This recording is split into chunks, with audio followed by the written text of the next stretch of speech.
Bueno, ministro, gracias por estar acá. Yo le voy a proponer algo.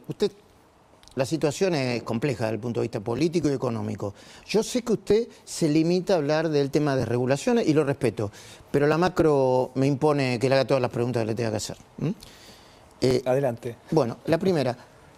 ¿Por qué el presidente dice que no, que por más que pasó lo que pasó, 7-0, dicen algunos, no van a romper la macro, no van a romper el orden económico? ¿Esto es así? ¿Es científico? ¿Hay verosimilitud? ¿Se puede asegurar? Bueno, me parece que lo describiste muy bien, ¿no? En las palabras de él. O sea, Argentina parte de una situación de superávit fiscal que ya viene sosteniendo hace más de un año y medio. Parece que eso es una cosa inédita en Argentina, que da una fortaleza muy fuerte. La economía está creciendo a un ritmo de 8% interanual. Y ese superávit fiscal es, me parece que es la piedra angular, ¿no? Por eso lo que pasó esta semana en el Senado es tan relevante, ¿no? Y yo diría que lo que pasó en el Senado no es que ridiculiza a la vicepresidenta con sus comentarios, sino ridiculiza al Senado. ¿Por qué? Claro, ridiculiza. ¿Te acuerdas del año pasado cuando hubo un intento similar con el tema de las jubilaciones? Sí. Y lo vetar, y triunfó el veto. Los 87 héroes para que la gente entienda. Yo ahí decía que el Congreso había sido infantil. ¿Y ahora qué dice, ministro? Que sigue siendo infantil. ¿Por qué decía que era infantil? Porque era un intento, o el Congreso le decía al Ejecutivo, tenés que gastar tanta plata, pero no le decía de dónde, claro, ¿cómo? ¿De dónde salía esa plata? ¿No? Entonces yo digo, la analogía que hacía es como cuando un niño le pide a su padre o a su madre, comprame este juguete, haceme este viaje, hacer lo que fuere. Y bueno, el niño no repara en el costo, ¿correcto? El adulto es el que repara en el costo. Entonces yo digo, me hace acordar a Casero, que todo el mundo dice, ¿estás peleado con Casero? No estoy peleado. Cuando Casero, en una entrevista que le digo a Fantino, decía, queremos flan, papá, queremos flan, y no saben de dónde sale el dinero. Exacto, ¿no? Entonces me parece importante. Vos dijiste el número, este es un paquete repartido en 5 iniciativas de 2.7 puntos del PBI de gasto. Pensá que estamos hablando si el superávit primario va a ser 1,3 o 1,6, estamos hablando de 2.7. Esta vez el Congreso intentó un atisbo de decir voy a juntar cierta guita y vamos a hacer esto. ¿Sabés cuánto es la recaudación que propone el Congreso en esta ley? Es el 0,01.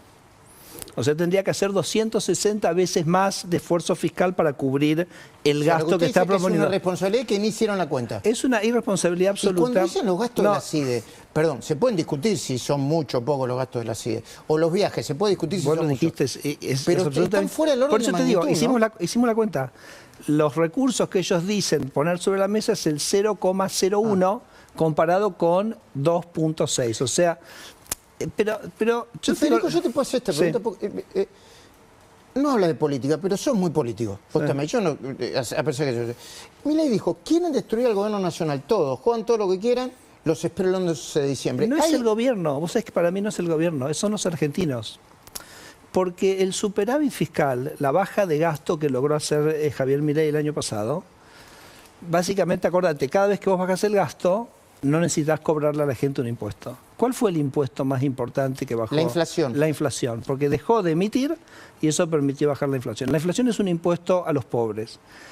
Entonces... La redujeron en la magnitud de un 15% del PBI. ¿Sí?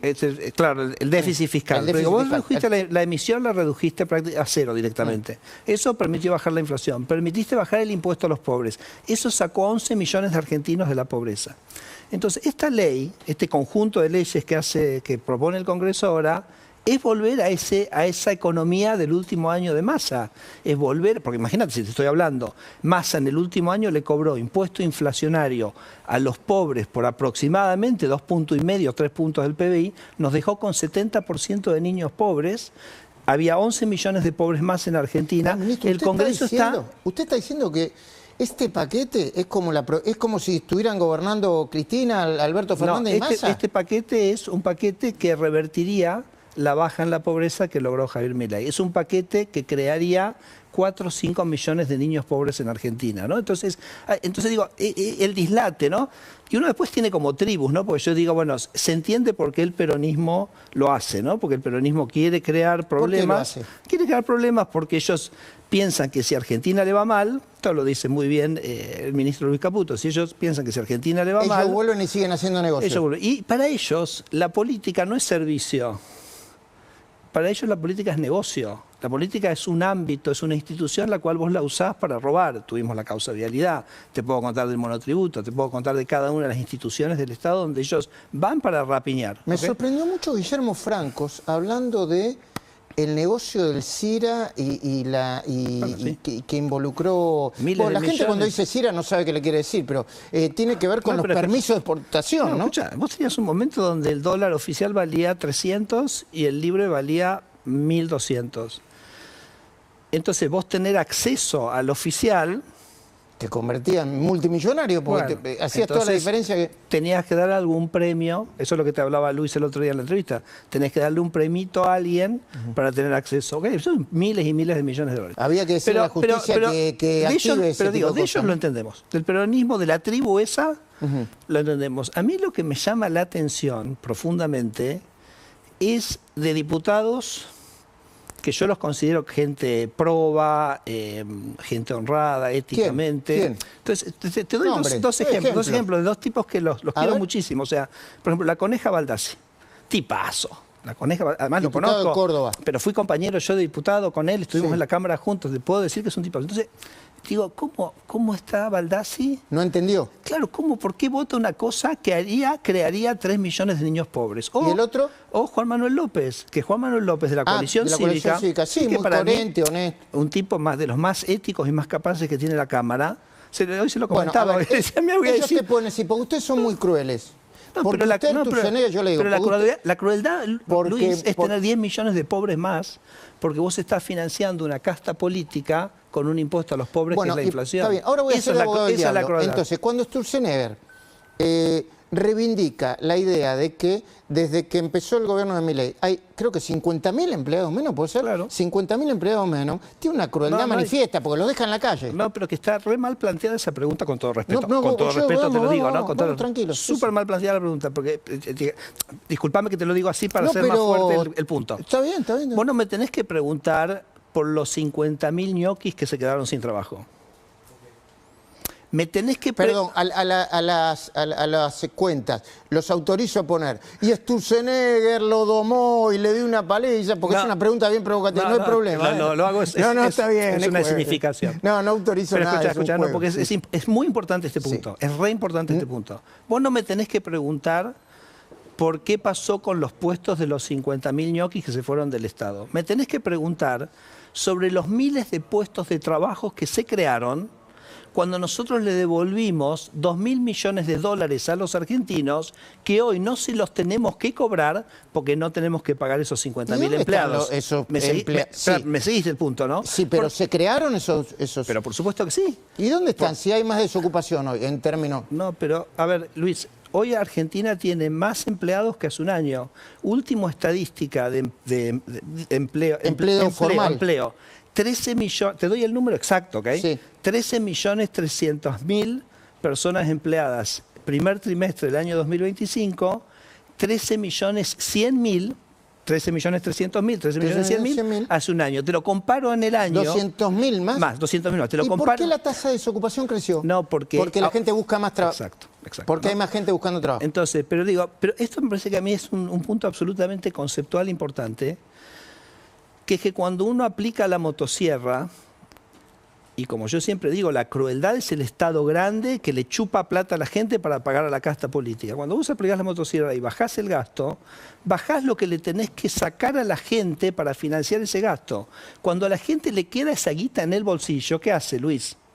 La gasta. La gasta. Bueno, y entonces consume. eso crea un montón de empleo, y eso crea un empleo que es más productivo, y además no es la gente dándole la plata a un político para que el político decida en qué gastarlo, sino que le devolvemos la plata a la gente para que la gente la gaste en lo que le parezca que es mejor. Ahora, ministro, está bien, interesantísimo. podemos hablar del ajuste y podemos hablar de los negocios. El sector privado también hace negocio, porque ustedes dicen la política. Yo leí una, ¿me puedes poner? La leí hace unos días, una nota que escribió en La Nación y me sorprendió, porque metió en los negocios irregulares o ilegales a los sindicatos, al Estado y a algunos empresarios. ¿La puedes poner la nota? A ver, hábleme de derecho viejo. ¿Qué es lo que quiero decir? ¿A quién involucra? ¿Del sector privado, de los sindicatos? Lo que pasa es que lo que yo digo es que la corrupción siempre es un tango que se baila de a dos. No hay solo corrupción. Cada vez que tenés corrupción del sector público, tenés corrupción del sector privado. O sea, eso es inexorable. Y por eso usted dice que el Estado hay que dejarlo en su mínima expresión. Cuanto menos Estado tenés, menos corrupción vas a tener, ¿no? Entonces, por eso además, nosotros decimos que la desregulación siempre es pro pyme, es pro emprendedurismo, porque la regulación es como una valla, ¿no? Fija. Entonces, la empresa grande tiene sus abogados, la pasa sin problema, pero el chiquito es al que estás realmente liquidando con bueno, esa después ponemos el título. Pero metió sindicato, laboratorio. Ahí está el título. A ver, ponelo, por favor. Extorsionero habló de los precios y la homologación de vehículos en Argentina. Fue en el marco de una entrevista, los cambios en cuanto a la importación de unidades y la pendiente. Esto es otra cosa. Esta es otra cosa, no importa, muchachos. Cuando la encuentre. No, pero ¿querés que te cuente lo más importante que pasó en el Senado el otro día? Que me dé un ejemplo, deme un ejemplo de choreo público-privado. No, mira, con nombre y apellido, no hay problema. Sindicato, empresario, todo. Esa nota que seguramente lees desde una conferencia que yo di en la Universidad de San Andrés y conté un par de experiencias mías, personales, en las que yo me confronté y tuve que combatir la corrupción. ¿Esta es por primera vez? Entonces, un uso constitucional. No, eso no importa, muchachos. Después la que te pasé yo, chicos. Después seguimos. Sí. Te doy un ejemplo. Cuando yo llegué al Banco Ciudad, me llama el segundo día, ¿no? Yo me venía de ser profesor en Harvard, me había pedido a Mauricio que venga, asumo en el Banco Ciudad, y al segundo día me llama un tipo y me pide que lo mantenga como proveedor del banco, una compañía de seguros, ¿no? Y para hacerte la corta, básicamente me ofrece $20.000 por mes para eso, ¿ok? Entonces yo le digo, mire, por debajo de la mesa. Yo no me vine de Harvard para esto, pero le voy a decir una sola cosa, que yo no voy a dormir hasta que usted deje de ser proveedor del banco. ¿Y dejó de ser proveedor? Entonces hago la licitación, que ya me costó bastante porque los tipos empezaron a operar sobre el directorio, yo logro hacer la licitación. ¿Y quién se presenta a la licitación? ¿Quién se presenta? Solo esa empresa. Los vació a todos. ¿Y? Esa empresa, pero escuchá, le digo, ¿y los otros? ¿Y los otros dónde están? ¿Dónde están los otros? ¿Y?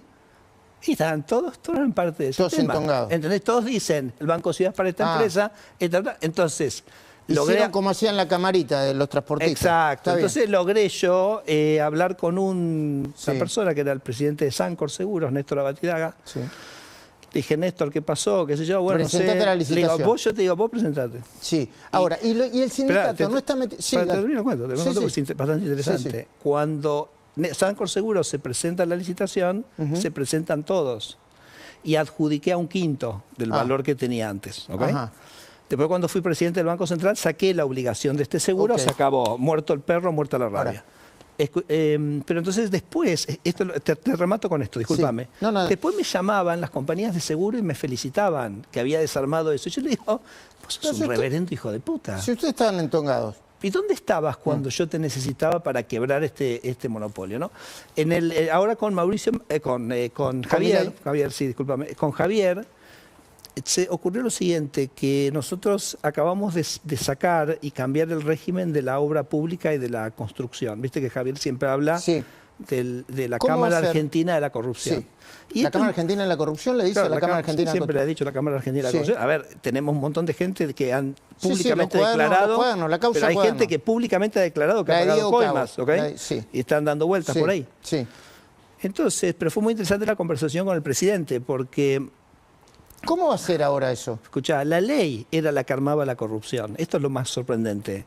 Porque la ley te generaba un sistema donde vos tenías lo que llamaba una capacidad constructiva. Yo doy este ejemplo. Suponete que tenés que... Yo soy un constructor y tengo la capacidad constructiva de 5. Yo soy del sector público y tengo que asignar 100. Sí. Suponete que yo quiero repartir la obra entre 10. Sí. Entonces digo que cada uno tiene una capacidad constructiva de 10. Sí. Listo, ya está. Y la reparto. Se reparte, ¿entendés? Porque nadie le puede tocar más de 10. ¿Y ahora por qué cambiaron? Entonces eso la lo ley? eliminamos todo. Porque ¿sabe cuál es la crítica que se le hace a este gobierno, Sturzenegger? Esto es importante. La motosierra funciona, para destruir funcionan, pero ¿y la ruta? Y vamos a hablar con Marín dentro de un ratito. Sí. Todo el mundo me dice que el camino que va de Anhelo, creo que es Anhelo a Vaca Muerta, está hecho pelota. Y es el camino desde donde sale las inversiones productivas más importantes de la Argentina. Por eso están licitando en este momento las rutas. Pensá lo siguiente, la Argentina tiene 840.000 kilómetros de rutas. 40.000 son del gobierno nacional, 200.000 son de las provincias y 600.000 son de los municipios. Sí. ¿Okay? El gobierno nacional en este momento está licitando las 10.000 kilómetros que son lo que llaman las autopistas o las rutas troncales. Sí.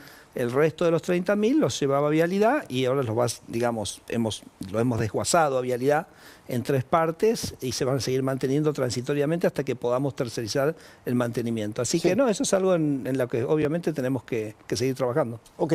Pero, las obras públicas ya eran desastre antes. Vialidad Nacional en un mecanismo... Quiero contarte lo más importante que pasó en el Congreso el otro día. Es una anécdota de un paso o de 3 pasos, depende cuánto sea. No, adelante. No, cambia todo. A ver. Cambia el federalismo en Argentina, porque uno de los proyectos de que aprobó el Congreso es para repartir de manera diferente los ATN. Los ATN es un... Lo que pidieron los gobernadores. Cuando Alfonsín y Perdón, Cafiero... los gobernadores están diciendo que fueron subejecutados y que el gobierno está utilizando esa plata subejecutada para... no sé, llegar al superávit de Bueno, es interesante. La ley de coparticipación la hicieron Alfonsín con Cafiero en el año 88. Alfonsín tenía la visión de que las provincias centrales tenían que transferir recursos a las periféricas, entonces que tenían que recibir más. La más perjudicada en eso era la provincia de Buenos Aires, pero Cafiero traicionó a sus votantes y aceptó. Lo recuerdo perfectamente. ¿Sabes por qué lo aceptó? Para ver si con eso ganaba el apoyo de los otros gobernadores peronistas al año siguiente cuando lo tenía que enfrentar a Carlos Menem. ¿Pero qué tiene que ver con esta discusión ahora? Bueno, en esa ley se puso un artículo que un porcentaje de esos recursos los iba a tener el gobierno nacional para distribuirlo en función de las emergencias. Entiendo. Te pasa algo como Bahía Blanca, entonces es como...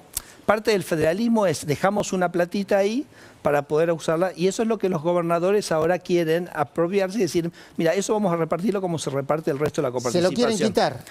Claro, quiere decir, esto se va a repartir con esta fórmula. ¿Y usted qué dicen? Que no. No, yo digo que esto cambia todo. ¿Por qué? Cambia todo. Si se aprueba. Sí, se aprueba. Y de hecho, si el presidente me consultara, yo le diría, esta no la vetes. ¿Por qué? ¿Que no la vete? Te voy a decir por qué. Qué lío. Espera, te voy a decir por qué. Pero ahora voy a explicar por qué. Porque desde la Constitución del 94 hay mucha discusión sobre si la ley de coparticipación la puede cambiar el Congreso o no. Sí.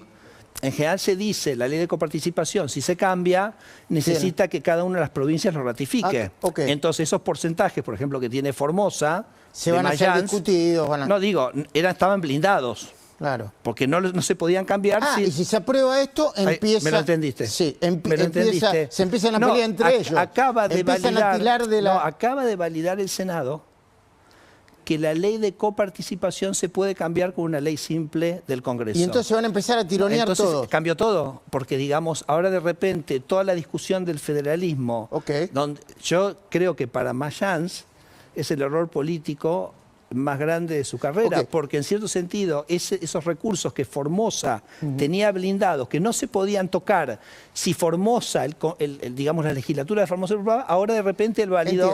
Entiendo. No tiene más facultades delegadas. ¿Qué va a hacer con la motosierra? ¿Va a seguir la motosierra en INTI? ¿Va a privatizar Aerolíneas Argentinas? Dígame cómo sigue, si sigue funcionando la motosierra sin facultades delegadas. La motosierra sigue funcionando a full, porque si vos mirás las cosas que nosotros hacíamos, lo que hacíamos con facultades delegadas era un cachito, era el 10% de las cosas, porque las facultades delegadas era como una ventanita que nos abrió el Congreso para cambiar ciertas leyes para reformar el Estado. En el año hicimos todo lo que queríamos hacer, muchas de las cosas que ponías ahí de INTE son procesos de transformación, que ya se cambió la ley y ahora se implementan, Pero después vos tenés todos los decretos, todas las resoluciones que son normas de rango inferior, que son potestad exclusiva del Ejecutivo, Entonces, por darte un ejemplo, todo lo que estamos haciendo de desregulación en SENASA, muy importante para los productores agropecuarios, etcétera, eso no tiene nada que ver con las delegadas. Así que quédate tranquilo que seguimos a full con eso. Bueno, ministro, ¿usted cree que va a salir va a prevalecer el veto de Milei, que el paquete no va a salir? Hoy quise, y te agradezco que me hayas dado este espacio, porque un poco lo que quise tratar es de transmitir lo absurdo de lo que se aprobó, ¿no? Y los costos que se aprobó. Porque así como vos me preguntabas de los 50.000 ñoquis que se fueron, yo te diga, no, pensá en toda la gente que se benefició, porque eso nos ahorró 2.000 millones de dólares que le devolvimos a los argentinos, y entonces lo gastaron. Y por eso cuando me preguntabas del empleo, te digo, el empleo creció. Te estoy diciendo, de esta ley es como una invocación a los diputados, es decir, los diputados de bien, no a los que políticamente quieren que Argentina le vaya mal. Es una invocación, es decir, piensen un minuto el daño que van a crear con esto. O sea, es una ley que básicamente revertiría la baja de la pobreza, si fuera adelante, que gestionó Javier. Javier, por supuesto, dice falta poco tiempo, después de las elecciones lo revertimos, venimos de una situación de superávit fiscal fuerte, no es tan, digamos, problemático, pero le pregunto al economista, esto sería la consecuencia. Le pregunto al economista, más allá de las bandas, el dólar no se puede disparar por todo este, iba a decir la palabra quilombo, ¿no? No, ¿sabes por qué no? Porque el dólar es el precio relativo de dos monedas.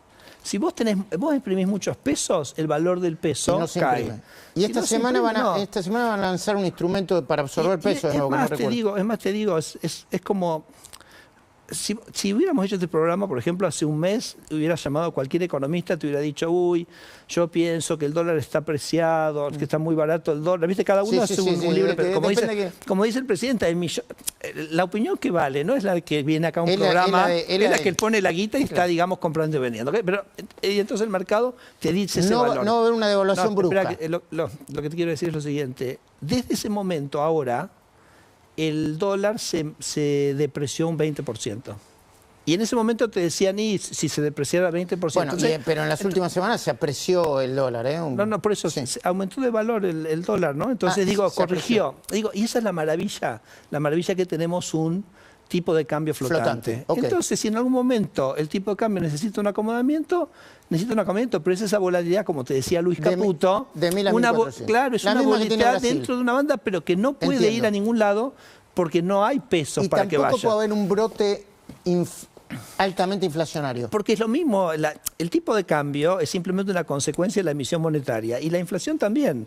Entonces, eso estando controlado, no puede haber ningún brote. Ahora, este tipo de cosas que el Congreso propone, bueno, si no tenés recursos, ¿qué te está diciendo el Congreso? Financiarlo con emisión monetaria. Eso es lo que no podemos dejar que pase y estoy seguro que los diputados de bien en Argentina no van a dejar que pase. Antes de despedirlo, Luis Gasulla, después, yo lo voy a despedir primero, pero Luis Gasulla va a mostrar cómo funciona el Ministerio de la Mujer, bueno, cómo no funciona el Ministerio de la Mujer en la provincia de Buenos Aires.